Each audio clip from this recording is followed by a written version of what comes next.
Let me get something out of the way real quick. I did not buy Saints Row. I ended up getting a crack for it. I got a crack for it because every Saints Row content creator under the sun was invited to get the game for free. Except the Flipster. Apparently, they'll give it to a channel with 300 subscribers, but the guy who's been making content for 15 years? I'd be a fucking idiot to pay for this game. More so than the average gamer. But enough feeling sorry for myself for dodging a bullet. Let me cut to the chase. This game sucks so bad, nobody wants to crack the DLC, and thus I can't play the DLC to properly review it. And obviously I'm not buying the game because fuck that. I have more hours on Gat Out of Hell than I do the Saints Row reboot. That is fucking crazy. I really did end up hating this game, but as an OG fan, somebody who's been expressing my thoughts on this series for way longer than I should have, I feel like I have to continue following this game to its grave. Which, let's be honest, this series has had one foot in the grave for 9 years. At this point, I just feel bad for him. From the outside looking in, this DLC update has been shockingly terrible. There's no way I can describe the updated gameplay because obviously I can't play it, but I've played the base game and I can't really tell what's been improved, if anything, especially when it comes to the combat.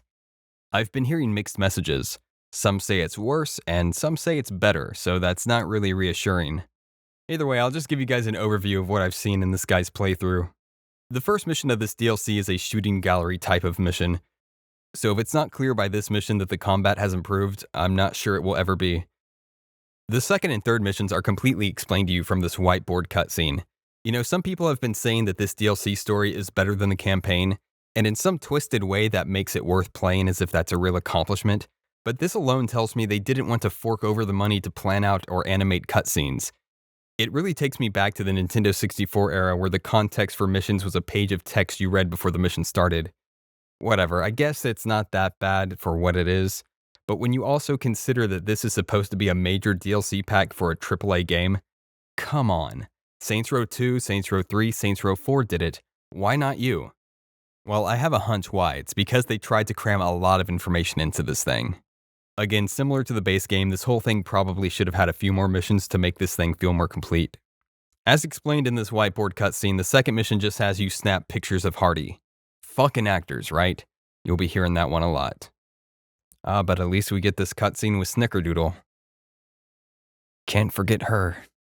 You disguise yourself as Hardy in the third mission, and this is one of those kind of missions that you either love or you hate. It certainly doesn't look like a classic Saints Row mission, that's for sure.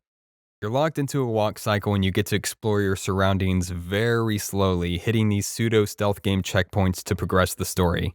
And then you jump over laser beams to steal the loot. Hey, wait a minute, I thought they were supposed to fix this. The airborne combat sequence is cool, it's something that we don't get to see too often in this game. And this big scripted sequence right here, oh my god. Wow. That looked pretty silly, I'm not gonna lie. They had this shot in the trailer that looked a lot more cinematic and cool, so this probably should have been a cinematic in-game cutscene, maybe even pre-rendered would have looked better, but whatever, they don't get to show off their neat little magnet mechanic too much, so I guess I'll give it a pass. But either way, the actual thing that you see is so much lamer than what you see in the trailer. Okay, whatever, that's basically all you get in terms of gameplay. Apparently, you can't replay the missions once you've cleared the pack, which is extremely baffling to me. You could do that in Saints Row 3, you could do that in Saints Row 4. I can only assume that because you unlock a crib as your reward for completing the DLC, replaying the mission may relock the crib, which might mess up a save or something, and so to avoid that, they've opted not to just have replay. I guess. Otherwise, why not have it? I have no idea, but if you really can't replay this $10 pack, then what the hell, this is unshippable. I would be pissed if I bought this. Then again, if I really think about it, I mean, replay the party simulator, the usual uninspired Volition shooting range mission number 1031, idling by and taking photos. Yeah, there's not much replayability, is there? Keep in mind the map is a free add-on, and that's really the best you're going to get out of this. Because besides that, everything else is kind of shoddy. Apparently the set designer placed Sid backwards. They probably had no idea what they were even looking at. Similar to how the gang territories were all messed up in Agents of Mayhem. Are they not allowed to have revisions, or does no one even care anymore at this point? Like Sid's backwards, Sid's upside down, who fucking cares? Like, who cares? Who gives a fuck about any of this? Ship it. Ship it. We're done working on this shit. I would love to be done working on this too. So to close this out, I'll make a brief comment on the revised lines in the campaign. Apparently, they were replaced so that they weren't so cringy, I guess. What's the official explanation on that? To better understand the Saints, whatever. And mostly what they've done is just cut out dialogue. The funniest joke in the game even ended up getting cut. Can you believe it? The funniest joke in the game is when the boss decries something as being just a pair of sweaty horse swinging in the breeze like a... At this point, I just feel bad for them. Their revision is to remove content to make the game better.